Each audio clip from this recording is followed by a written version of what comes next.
السلام عليكم ورحمة الله وبركاته. الحمد لله والصلاة والسلام على رسول الله صلى الله عليه وسلم.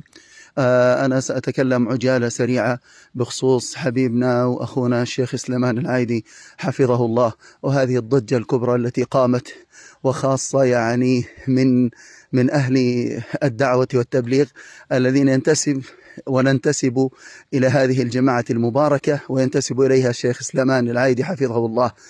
يعني وكما قيل: وجرح ذوي القربى أشد مضاضة على النفس من وقع الحسام المهندي. ما الذي جاء به سليمان العايدي؟ الشيخ سليمان العايدي حفظه الله لم يأتي بجديد.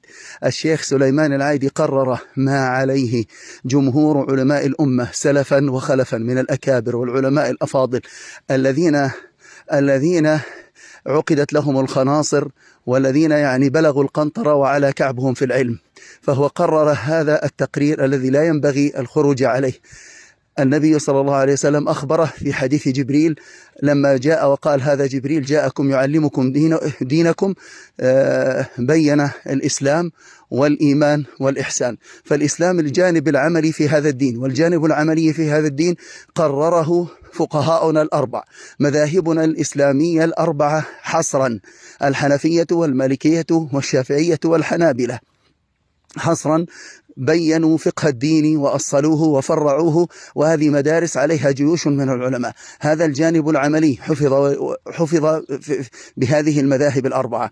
والجانب العقدي الإيمان حفظ بمدارسنا الثلاثة: الماتريدية والأشعرية وأهل الأثر.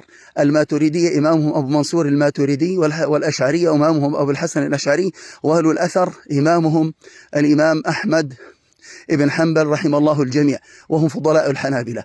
قرروا هذه كانت المدارس العقدية لا يشذ عنها إلا شاذ، وهي في أصول العقائد سواء. الخلافات اللي بينهم تكاد تكون شكلية لا تقتضي تفديعا ولا تفسيقا، فضلا عن التكفير. وجانب الإحسان أن تعبد الله كأنك تراه، فإن لم تكن تراه فإنه يراك. هذا الجانب التزكوي، الجانب السلوكي، الجانب الخلقي في هذا الدين، فيما عرف فيما بعد في علم التصوف.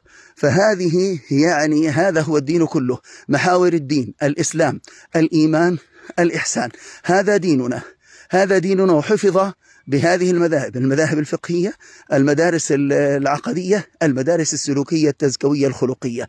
فالشيخ سليمان ما شذ، كلنا وراء الشيخ سليمان لا لشخصه أبدا أبدا، بل لأنه قرر هذه الحقيقة، قرر هذا الحق الواضح الذي لا يجادل فيه، كما قالوا: لا يجادل في المحسوس إلا ممسوس. فما ينبغي هذه الثورة العارمة ضد الشيخ سليمان. الشيخ سليمان ما جاء بجديد، لكنه ثبت ما عليه أكابر علماء الأمة سلفا وخلفا، وما ينبغي العدول عن هذا. ومن يرغب عن ملة إبراهيم إلا من سفه نفسه.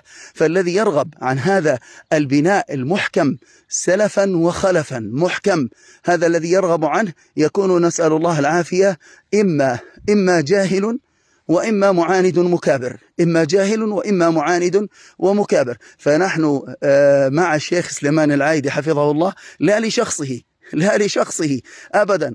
هذه إسلامنا وعقيدتنا وديننا لا يرتبط بأشخاص. المنهج أهم إلينا، لكنه قرر المنهج وبين المنهج الذي عليه علماء الأمة، وهذا هو الخط العام لهذه الأمة، وما شذ عنه إلا الشواذ. فينبغي أن ننصر الحق مبلغ طاقتنا، ننصر الحق.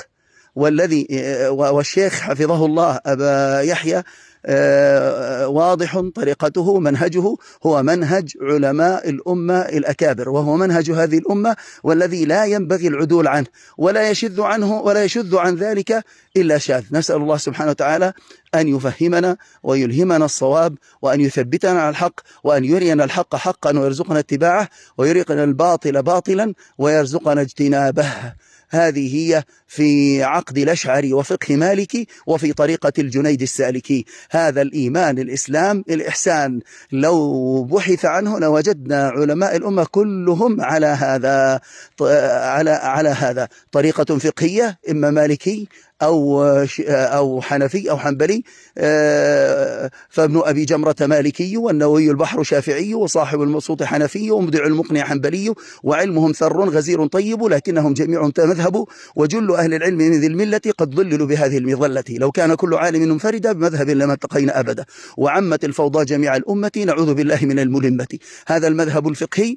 وعندنا المذهب العقدي كما قرر السفاريني: طوائف أهل السنة ثلاثة: الأشعرية وإمامهم أبو الحسن الأشعري، والماتريدية وإمامهم أبو منصور الماتريدي، وأهل الأثر أهل الحديث وإمامهم أحمد بن حنبل، رحم الله الجميع. وهؤلاء في العقيدة سواء، في أصول العقائد سواء، لا اختلاف بينهم، لا يقتضي تبديعا ولا تفسيقا، فضلا عن التكفير. وقرر ذلك الإمام عبد الوهاب السبكي في كتابه معيد النعم ومميد النقم، قال: ما معناه اتفقت مذاهبنا الإسلامية الأربع ولله الحمد على عقيدة أبي جعفر الطحاوي، التي يعني هي عين عقيدة أبي الحسن الأشعري، وما شذ عنها إلا رعاع من الحنفية والشافعية لحقوا بأهل الاعتزال، ورعاع من الحنابلة لحقوا بأهل التجسيم، وبرأ الله المالكية فلم نرى مالكيا إلا وهو أشعري العقيدة. ثم طريقة السلوك هذا الخلق،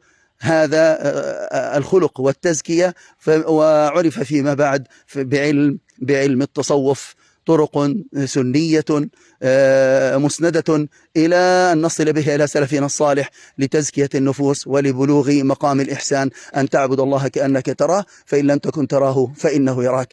إذن اعرف الحق تعرف أهله. إذا ضبطنا هذه الأمور الثلاثة عرفنا من سلك على طريق الحق ومن شذ عنها، لأن الرجال تعرف بالحق ولا يعرف الحق بالرجال. نسأل الله أن يوفقنا وإياكم أن نكون نصراء لهذا الدين، وأن يثبتنا عليه، وأن نعود إلى رشدنا. والسلام عليكم ورحمة الله وبركاته.